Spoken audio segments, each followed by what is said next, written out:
C'est une famille qui se retrouve là, portée par des missions de service public depuis le début des années 80.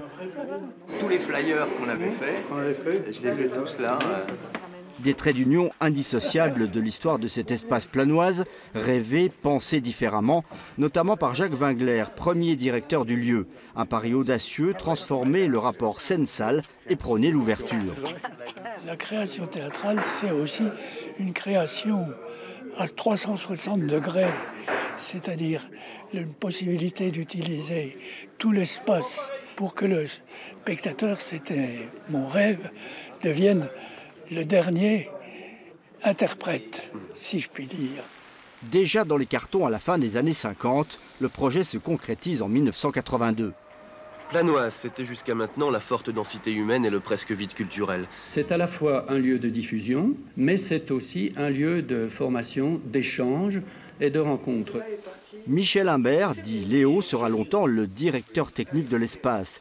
Dès le début, il s'est impliqué dans la conception même du lieu. Avec Wingler, on a dit, attention, c'est bien de construire un nouveau théâtre, un beau théâtre, mais il ne faut surtout pas construire un théâtre comme on en faisait jusqu'à présent. La forme d'expression a changé et ce qu'il faut, c'est faire un lieu d'accueil, un volume très technique et qui permette toutes les formes théâtrales. La particularité de cette salle, c'est un espace modulable. À cette époque, bon, on improvisait aussi beaucoup, hein. Mais en plus, on avait des publics totalement différents parce qu'il y avait beaucoup d'essais avant de trouver la meilleure manière de communiquer. Théâtre, danse, art du cirque, cinéma, résidence d'artistes. De Jean-Luc Lagarce à la compagnie Pernette, en passant par Jean-Michel Potiron, l'espace a su développer sa singularité. Tu me le refais?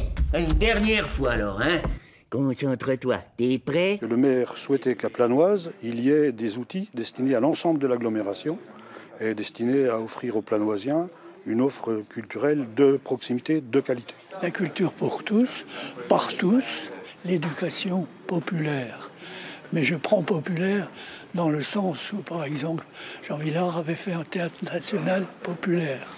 À l'aube des années 90, le théâtre de l'espace est devenu scène nationale sous l'impulsion de Sonia Breneau.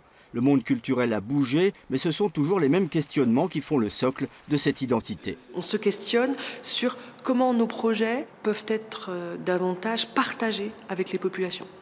Pas seulement avec les spectateurs, mais avec les populations. Aujourd'hui, les deux scènes regroupent le théâtre Ledoux et l'espace, ancrés dans une même dynamique de 36 ans d'âge.